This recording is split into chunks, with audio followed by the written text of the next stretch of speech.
बच्चों जहाँ से हमने छोड़ा था वहाँ से शुरू करते हैं। क्वेश्चन नंबर 11 चल रहा था। क्वेश्चन नंबर 11 में क्या कह रहा है? कह रहा है 4 पार्टिकल हैं और क्यू चार्ज है, प्लेस किए गए हैं 4 vertex of the regular pentagon, और जो डिस्टेंस है of each corner from the centre is a. अच्छा जी, तो चलिए जी मान लेते हैं इनकी बात। जैसा क्वेश्चन में कह रहे हैं कि यहाँ से यहाँ तक की दूरी ए है। बहुत खूब, आगे बढ़ते हैं। कह रहा है कि इस कॉर्नर पर चार्ज नहीं है, बाकी 4 कॉर्नर्स पर चार्ज रखा हुआ है। ठीक है, find the electric field at the centre of the pentagon. यहाँ पर इलेक्ट्रिक फील्ड फाइंड आउट करनी है। क्वेश्चन समझ में आ गया आई होप आप लोगों को। अब कहानी शुरू करते हैं कि कैसे निकालेंगे इसका आंसर। तो देखो, अगर मैं यहाँ एक चार्ज रख दूँ सपोज क्यू वैल्यू का, ये सब क्यू वैल्यू के चार्ज है, तो आप बड़े आसानी से कह पाएंगे कि ये रेगुलर पेंटागन है। और किसी भी रेगुलर शेप के अंदर अगर यूनिफॉर्म चार्ज डिस्ट्रीब्यूशन हो रहा हो तो आंसर सेंटर पर 0 होता है। सेंटर पर उसकी इलेक्ट्रिक फील्ड क्या होती है? 0। जैसे मान लीजिए एक मैंने इक्विलेटर ट्रायंगल बना दिया, या एक स्क्वायर बना दिया, या एक पेंटागन जैसे ये बना हुआ है ये बना दिया, या एक हेक्सागन बना दिया। ऐसे हर एक केस में अगर आपको सारे चार्जेस जो हैं इक्वल वैल्यू के रखे हुए हैं तो सेंटर पे हमेशा इलेक्ट्रिक फील्ड क्या होगी? 0 होगी, या फिर फोर्स बोलूँ, इलेक्ट्रिक फोर्स 0 होगा। ठीक है, तो उसी प्रॉपर्टी का इस्तेमाल कर लेते हैं कि भाई अगर मैंने यहाँ पे ये चार्ज रख दिया तो सेंटर पे 0 हो जाएगी। अब बात करते हैं कि इलेक्ट्रिक फील्ड होगी किस डायरेक्शन में। तो यहाँ पे अगर मैंने चार्ज रखा तो इलेक्ट्रिक फील्ड इस डायरेक्शन में बनेगी, पॉजिटिव चार्ज रखने पर। और ये जो 4 मिल के बना रहे थे, इसका मतलब वो इस डायरेक्शन में बना रहे होंगे, हाँ या ना? तभी तो ये कैंसिल आउट होकर के 0 बनेगी। तो इसका मतलब नेट इलेक्ट्रिक फील्ड इन 4 चार्जेस के चलते जो होगी वो एक तो ओ ई डायरेक्शन में होगी, पहली चीज। दूसरा, कितने मैग्नीट्यूड की होगी? तो के क्यू बाय ए स्क्वायर की होगी। दैट्स इट, हो गया आंसर, खत्म। यही नेट इलेक्ट्रिक फील्ड है। इजी था ना? चलिए चलते हैं नेक्स्ट क्वेश्चन की तरफ। तो नेक्स्ट क्वेश्चन हमारा आ गया है, ये रहा। ओके, देखने में तो थोड़ा सा डेंजर सा लग रहा है, क्योंकि फाइंड करनी है इलेक्ट्रिक फील्ड किसी पॉइंट पी पर। यहाँ पर लोकेशन मार्क करते हैं सबसे पहले तो हम कि इस पॉइंट पी पर इलेक्ट्रिक फील्ड फाइंड आउट करनी है, जो कि परपेंडिकुलर बाइसेक्टर है रॉड का, और लेंथ ऑफ द रॉड भी हमें गिवन है capital L. Charge on it is capital Q, इसके ऊपर कैपिटल क्यू चार्ज डिस्ट्रीब्यूटेड है। ठीक है, और डिस्टेंस जो दे रखा है, ये डिस्टेंस यहाँ से यहाँ तक का ए है। क्लियर हो गई यहाँ तक तो बात? तो अब कैसे फाइंड आउट करेंगे? चलिए देखते हैं कैसे फाइंड आउट किया जा सकता है। सबसे पहले हम एक एंगल लेट कर लेते हैं यहाँ पर थीटा, जैसा कि डायग्राम में भी दे रखा है। आप भी ऐसे थीटा लेट कर लीजिए कि यहाँ से थीटा है, तो ये डी ई हो गया, और ये डी ई का कॉस थीटा, और ये डी ई का साइन थीटा, है ना बच्चों? अगर सिमेट्रिकली मैं यहाँ से लेता, यहाँ से अगर मैं चार्ज लेता तो इधर डी ई का साइन थीटा ऐसा बनता है ना, डी ई बनता है यहाँ पे डी ई, और ये डी ई का साइन थीटा बनता है ना, और यहाँ पे डी ई का कॉस थीटा एक कंपोनेंट बन जाता है ना। तो इसका मतलब ये है कि ये दोनों कंपोनेंट तो एक दूसरे को कैंसिल करेंगे, चाहे मैं यहाँ लूँ, यहाँ सिलेक्शन करूँ, यहाँ सिलेक्शन करूँ, यहाँ से कहीं भी सिलेक्शन करूँगा, साइन थीटा कंपोनेंट तो कैंसिल आउट होंगे ही होंगे। यहाँ तक बात हजम हो गई? तो कौन सा कंपोनेंट रिस्पॉन्सिबल है इलेक्ट्रिक फील्ड के लिए यहाँ पर? तो नेट इलेक्ट्रिक फील्ड आएगी because of integration of D E का कॉस थीटा। ठीक है, डी ई कितना होता है? डी ई का वैल्यू कितना है? के इंटू में जो छोटा सा चार्ज है, ये यहाँ पे जो डी क्यू चार्ज है, that D Q charge divided by ये डिस्टेंस आर, क्योंकि हम पॉइंट से चार्ज का डिस्टेंस लेते हैं इसलिए हमने आर लिया है, आर स्क्वायर। और कॉस थीटा अगर मैं देखूँ तो कॉस थीटा कितना बनेगा? तो वो बनेगा ए बाय आर। तो यहाँ से अगर मैं कैलकुलेट करना शुरू करूँ तो एक के ए आर क्यूब इंटू में डी क्यू। अब ये डी क्यू चार्ज कितना है तो वो देख लेते हैं। अगर Q चार्ज है L लेंथ में तो यूनिट लेंथ में कितना चार्ज होगा, Q/L। तो dx लेंथ में कितना चार्ज होगा, Q/L इंटू dx। तो यही है dq चार्ज का वैल्यू जो उस लेंथ के अंदर स्टोर है। तो ये होगा dq चार्ज। इंटीग्रेट करना है हमें इसी को पूरे को नेट इलेक्ट्रिक फील्ड के लिए। अब मैं यहाँ से वैल्यू पुट करना शुरू करूँगा, ठीक है। तो a अपॉन में अंडर रूट, आर का वैल्यू कितना है, आर का वैल्यू है under root X square plus A square. तो इसको मैं लिख सकता हूँ X square plus A square की पावर 3/2, है ना, इंटू डी एक्स, ऐसा। अब इसको इंटीग्रेट करने के लिए आपको क्या करना पड़ेगा, आप क्या करो कि टेन थीटा निकालो इस डायग्राम से। तो टेन थीटा कितना होगा, एक्स अपॉन में ए टेन थीटा होगा। तो एक्स कितना हो जाएगा, ए टेन थीटा हो जाएगा। तो अगर मैं इसको डिफ्रेंशिएट करूं तो ये हो जाएगा डी एक्स ए और ये हो जाएगा sec square theta d theta. अब इसको आप पुट कर दीजिए उस इक्वेशन के अंदर। तो ये हो जाएगा के क्यू एल, ये तो पूरा कांस्टेंट है, और ए डी एक्स की जगह पे आप जो है क्या करिए, ये पुट कर दीजिए, ठीक है। तो ये कितना हो जाएगा डी एक्स, ये। तो अब आपको क्या करना चाहिए, यहाँ से इसको सेपरेट इंटीग्रेट कर लेना चाहिए, क्योंकि फिर वो एक साथ मिक्स हो जाएगा ना, तो हमारे को स्पेस भी नहीं है इतना, कन्फ्यूजन क्रिएट हो जाएगा। आप क्या करो, के क्यू एल को अलग रख लो और इसको अलग से लिख लो, ऐसे करके ना,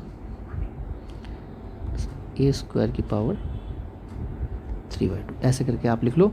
और x का वैल्यू कहाँ से कहाँ तक है, तो ये -L/2 से लेके +L/2 तक है इसका वैल्यू। इंटीग्रेट करने के लिए आपको यहाँ पे वैल्यू पुट करना पड़ेगा। dx का वैल्यू है x sec square theta d theta. आप लिमिट चेंज मत करिएगा। देखिए दो तरीके होते हैं, एक होता है कि आपने जैसे मान लीजिए वेरिएबल चेंज किया यहाँ पर, तो मैथ में आपको सिखाया जाता है कि आप लिमिट भी चेंज कर लो।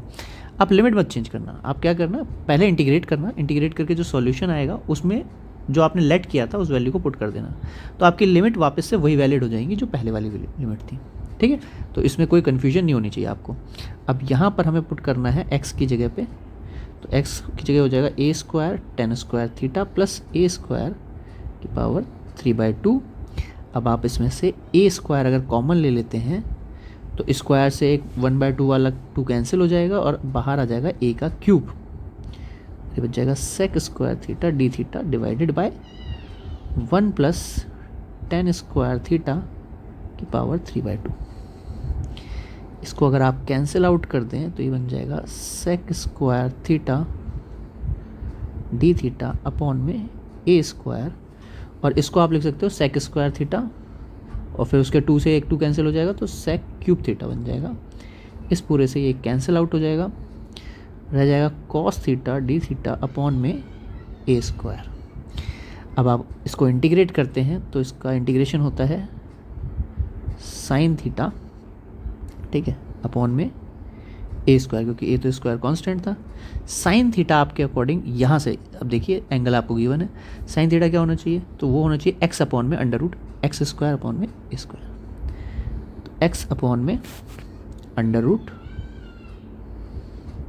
X square plus A square. तो ये आपका इंटीग्रेशन आ गया। अब आप इस पर लिमिट अप्लाई कर सकते हो। तो हमारी लिमिट क्या थी, L/2 से लेकर के प्लस L/2 से लेके माइनस L/2 तक, है ना, ये लिमिट थी हमारी। तो हम इसको पुट कर देते हैं, तो 1/a² बाहर ले लेते हैं और x में लिमिट पुट करते हैं सबसे पहले। तो x पे लिमिट अगर हम जाएं तो ये हो जाएगा L/2 divided by under root L²/4 plus a² minus, और माइनस ऑफ माइनस प्लस हो जाएगा, तो प्लस L/2 अंडर रूट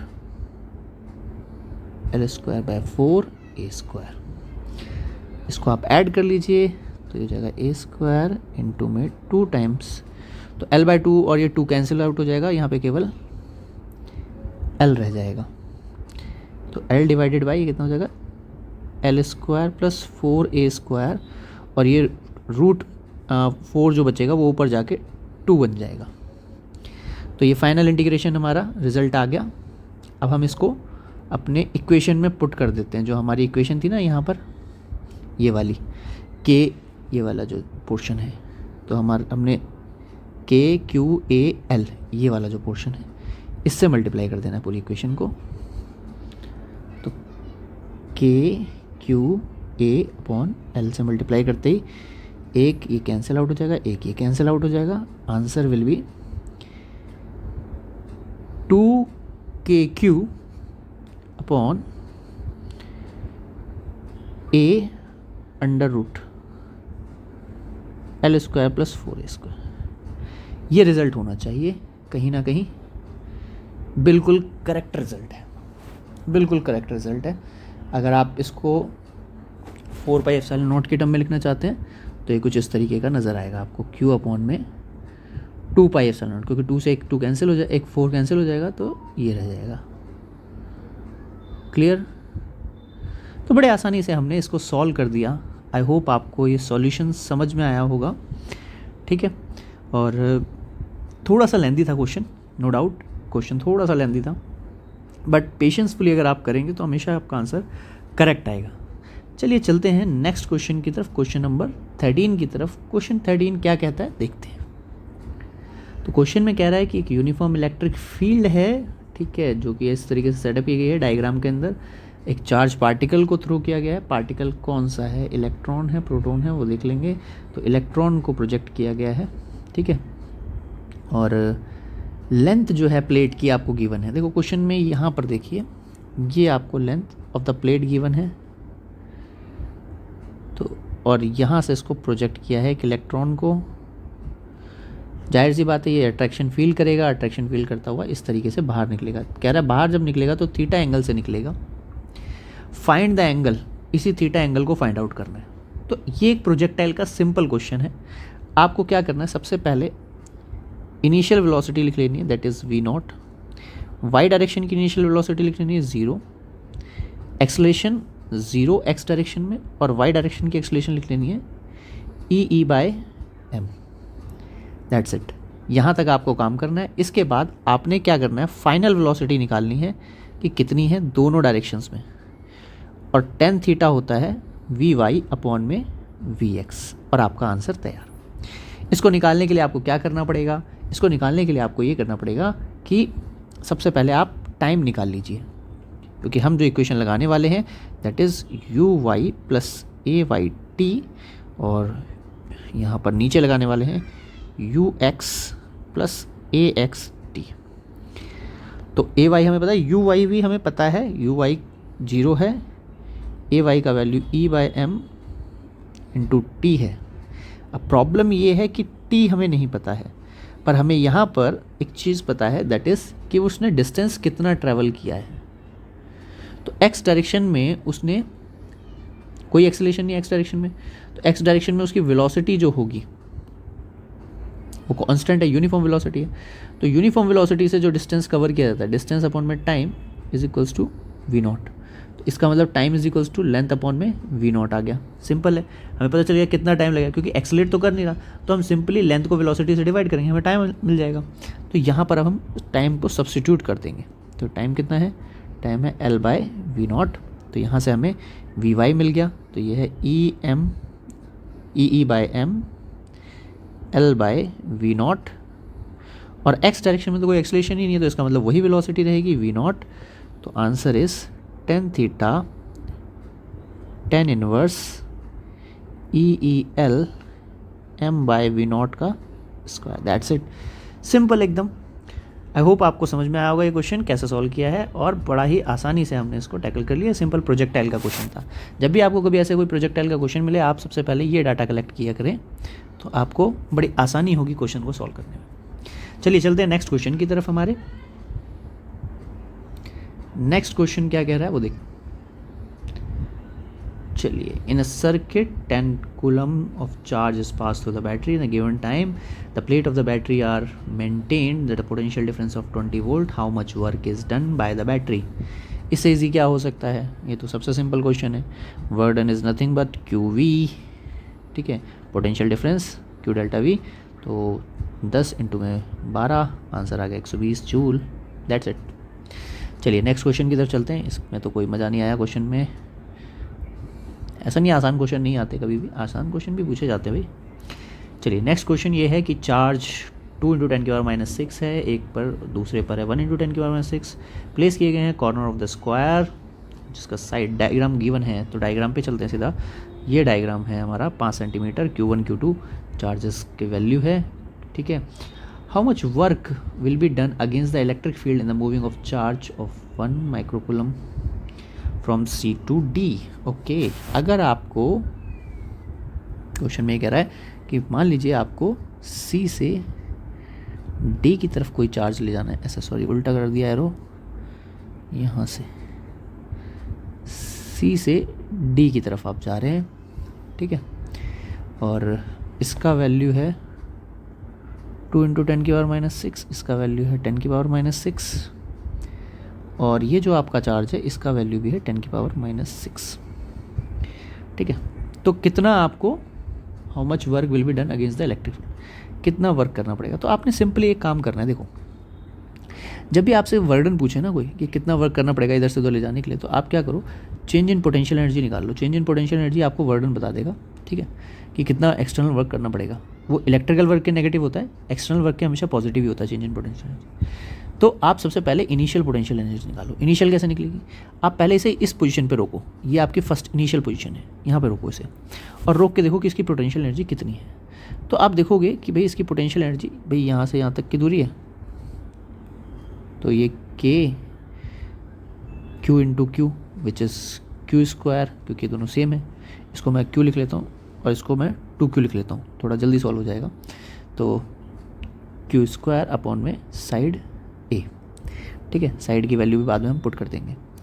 इसके बाद दूसरा वाला जो है यहाँ से ये जो है √2a हो जाएगा डिस्टेंस इसके लिए, तो √2a, तो K 2Q², क्योंकि Q × 2Q 2Q² बनेगा, और √2a ये डिस्टेंस बनेगा। फाइनल पोटेंशियल एनर्जी की अगर हम बात करें, तो फाइनल के लिए भी हमें यही करना है कि अब इस बार पार्टिकल किधर है, इस तरफ है, ठीक है। तो ये वाला √2 डिस्टेंस पे हो जाएगा, तो ये हो जाएगा K 2Q², 2Q वाले के लिए डिस्टेंस कितना है A, तो A लिख देंगे प्लस, ठीक है। अब यहाँ पे K Q² डिवाइडेड बाय √2 है। अब इसमें कई बच्चों को लगेगा कि यार आंसर तो 0 आ जाना चाहिए था शुरू में ही। जो बच्चे सॉल्व नहीं करते उनको ये लगता है यार आंसर तो 0 ही आ जाएगा, क्यों, क्योंकि यहाँ से भी वैसे ही है, वो उधर भी वैसे ही है, तो आंसर तो आइडेंटिकली आने चाहिए। पर आप देखो आइडेंटिकल नहीं आ रहे आंसर। अब आप चेंज इन पोटेंशियल एनर्जी निकालो यहाँ से, तो कितना हो जाएगा भाई, ये वाला जो है इससे माइनस हो जाएगा डायरेक्ट, है ना, और ये वाला इस वाले से माइनस कर देते हैं, तो ये माइनस का बच जाएगा। अब आपको क्या करना है, कॉमन ले लेना है, K Q² अपॉन में A को कॉमन लेंगे, 1/1/√2 लिख देंगे यहाँ पर, तो ये हो जाएगा। अब आप इसके बाद अपनी खुद की कैलकुलेशन से सॉल्व कर सकते हैं इस क्वेश्चन को, हम यहाँ पे और टाइम वेस्ट नहीं करेंगे। वैल्यू मैं आपको यहाँ पर लिख के दे देता हूँ,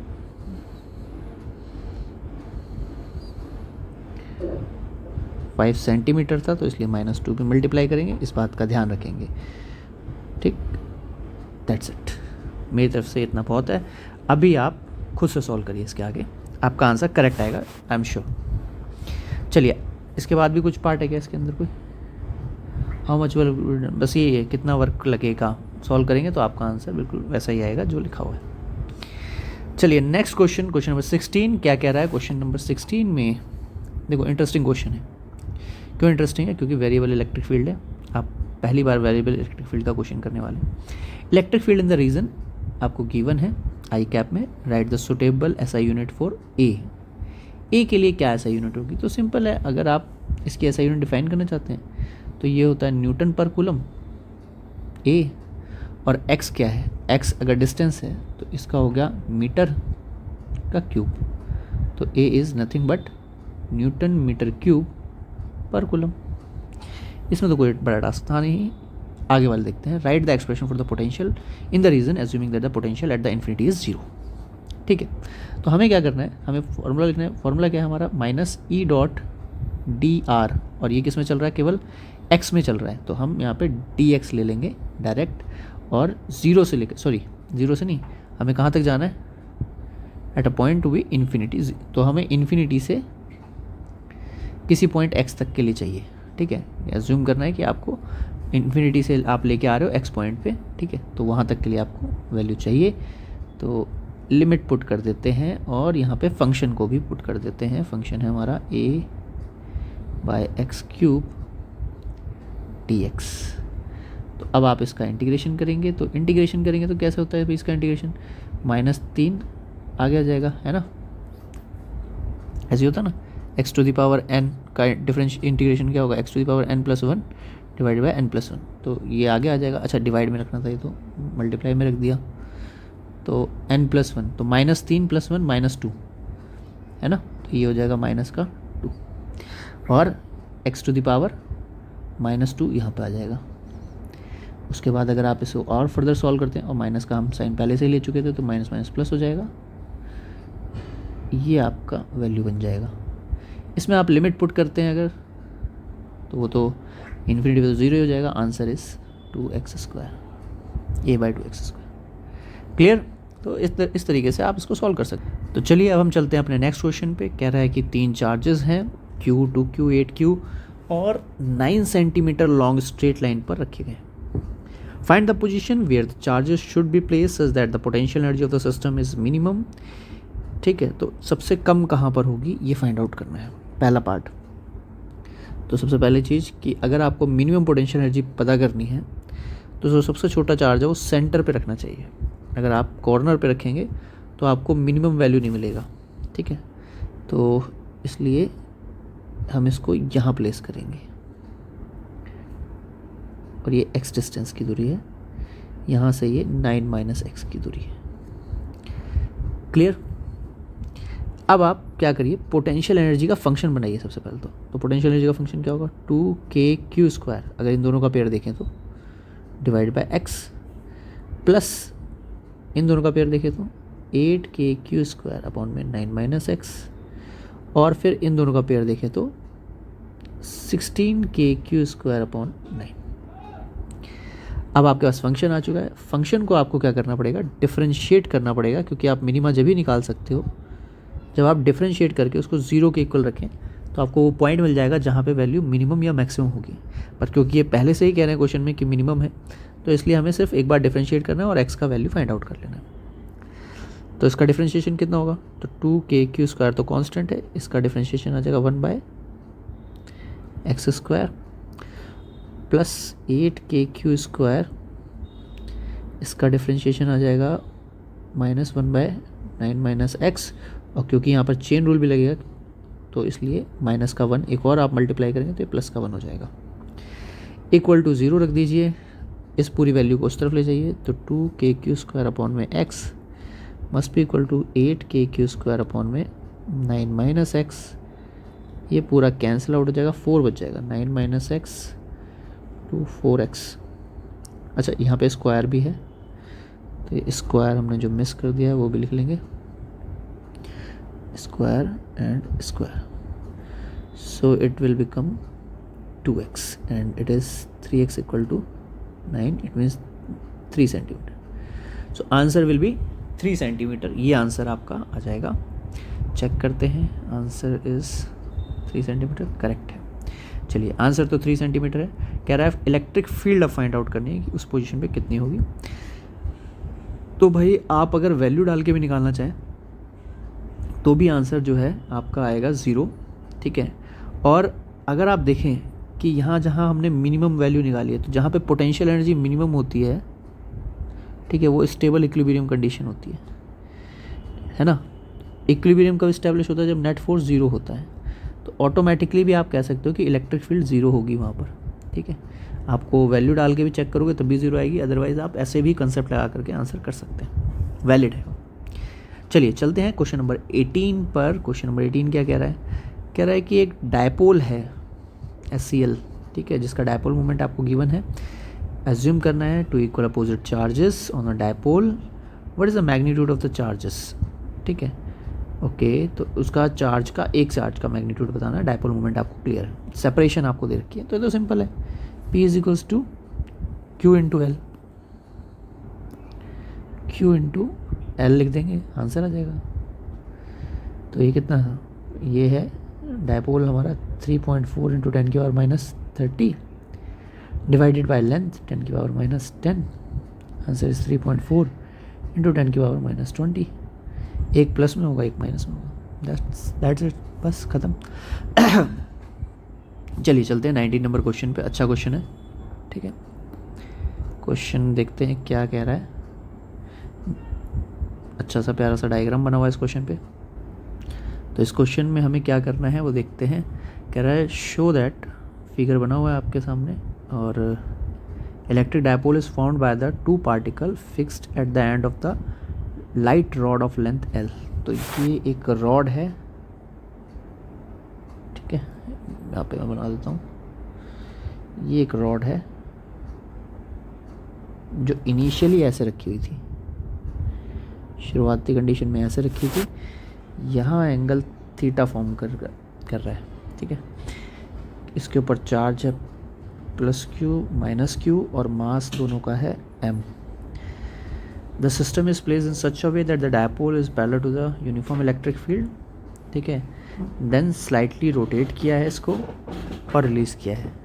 ऐसा करने से जो सिस्टम है वो एक सिंपल हार्मोनिक मोशन परफॉर्म कर रहा है, ठीक है। एक तो ये आपको निकालना है, ठीक है, सो दैट कि ये सिंपल हार्मोनिक मोशन परफॉर्म कर रहा है, और दूसरा इसका टाइम पीरियड कितना होगा अगर ये सिंपल हार्मोनिक मोशन कर रहा है तो इस क्वेश्चन के लिए आपको क्या रिक्वायरमेंट है, ये टॉर्क का क्वेश्चन है, ठीक है। रूल क्या होता है जब भी आपको टाइम पीरियड निकालना हो, तो वो मैं बता देता हूँ आपको। सबसे पहले आप टॉर्क को प्रोपोर्शनल बताइए कि थीटा के प्रोपोर्शनल है, ठीक है। जैसे force is proportional to displacement, तो सिंपल हार्मोनिक मोशन होता है, ऐसे ही अगर टॉर्क भी थीटा के प्रोपोर्शनल हो जाए तो सिंपल हार्मोनिक मोशन होता है। तो एक तो आपको ये करना होगा कि आपको टॉर्क निकालना होगा इन टर्म्स ऑफ थीटा, फिर इसके बाद आपको इसी से अल्फ़ा निकालना होगा, और अल्फ़ा को कंपेयर करना होगा माइनस ओमेगा स्क्वायर थीटा से, जहाँ से आपको ओमेगा मिल जाएगा। एक बार आपको ओमेगा मिल गया तो टाइम पीरियड बड़े आसानी से आप बता सकते हो, T equals to 2 pi by omega. तो सबसे पहला टास्क हमारा यहाँ पर ये है कि टॉर्क कितना लग रहा है। तो टॉर्क होता है P क्रॉस E, है ना, पी ई साइन थीटा। अब क्योंकि डिस्प्लेसमेंट बहुत छोटी है तो साइन थीटा को मैं थीटा लिख सकता हूँ, तो पी ई जो ये वैल्यू होगी क्यू एल ई थीटा। यहाँ तक तो टॉर्क आ गया मेरा। अब मोमेंट ऑफ इनर्शिया की मेरे को ज़रूरत पड़ेगी, क्यों, क्योंकि टॉर्क से अल्फ़ा निकालने के लिए, अगर मुझे टॉर्क से अल्फ़ा निकालना है तो torque is equals to I alpha होता है। तो मुझे यहाँ पे मोमेंट ऑफ इनर्शिया की ज़रूरत पड़ेगी, और मोमेंट ऑफ इनर्शिया के लिए उसने कंडीशन बताई है कि ये जो रॉड है इसका खुद का मास नहीं है, बट इसके एंड पे जो मासेस हैं वो m है, और ये इस पॉइंट से पाइवेटेड है, और इसकी टोटल लेंथ l है, तो ये l/2 हो गया। तो इसका मोमेंट ऑफ इनर्शिया हम आसानी से निकाल सकते हैं, एक मास इनटू में डिस्टेंस का स्क्वायर एक्सिस ऑफ रोटेशन से, प्लस दूसरा मास इनटू में एक्सिस ऑफ रोटेशन से डिस्टेंस का स्क्वायर, तो ये हो गया 2ml स्क्वायर बाय 4, मतलब इसको कट करेंगे तो आ जाएगा ml स्क्वायर बाय 2। क्लियर हो गया। अब यहाँ से अल्फ़ा निकालना है आपको, तो टॉर्क अपॉन में आई कर देंगे तो अल्फ़ा आ जाएगा, that is Q L E theta divided by M L square by 2। तो 2 ऊपर भेज दीजिए आप इसको, एक एल से एक एल कैंसिल आउट कर दीजिए, 2 Q E M L into theta. तो यहाँ से मैं कह सकता हूँ कि भाई जो कंपेयर करने वाली इक्वेशन है माइनस ओमेगा स्क्वायर थीटा, ठीक है, और ये रीस्टोरिंग फोर्स है, ऑब्वियस है, तो यहाँ पे माइनस इसलिए यूज़ किया जाता है। मैग्नीट्यूड अगर आप उठाएंगे तो ओमेगा का मैग्नीट्यूड आ जाएगा ओमेगा स्क्वायर का क्यू ई अपॉन में एम एल, तो ओमेगा आ जाएगा यहाँ से 2 क्यू ई अपॉन में M L. S H M तो आप यहीं पे प्रूव कर चुके हैं कि ये एस एच एम है, यहीं पे प्रूफ हो गया क्योंकि अल्फ़ा जो है वो प्रोपोर्शनल आ गया थीटा के, ठीक है। या फिर आप ये कह सकते थे कि यहाँ टॉर्क वाली कंडीशन में भी प्रूव हो गया था। हम तो टाइम पीरियड निकाल रहे हैं, तो टाइम पीरियड के लिए आप T equals to 2 pi by omega लगाएंगे, ठीक है। तो ओमेगा नीचे आता है, तो इसलिए जो चीज़ नीचे है वो ऊपर हो जाएगी और जो ऊपर है वो नीचे चली जाएगी। तो ये आंसर आपका होना चाहिए और यही आंसर है। तो हमने ये क्वेश्चंस सारे अटैम्प्ट कर लिए। अब हम शॉर्ट क्वेश्चंस, शॉर्ट आंसर्स पे जाएंगे, क्वेश्चन फॉर शॉर्ट आंसर्स, और उन्हें सॉल्व करेंगे। तब तक के लिए मिलते हैं नेक्स्ट वीडियो में। Bye bye.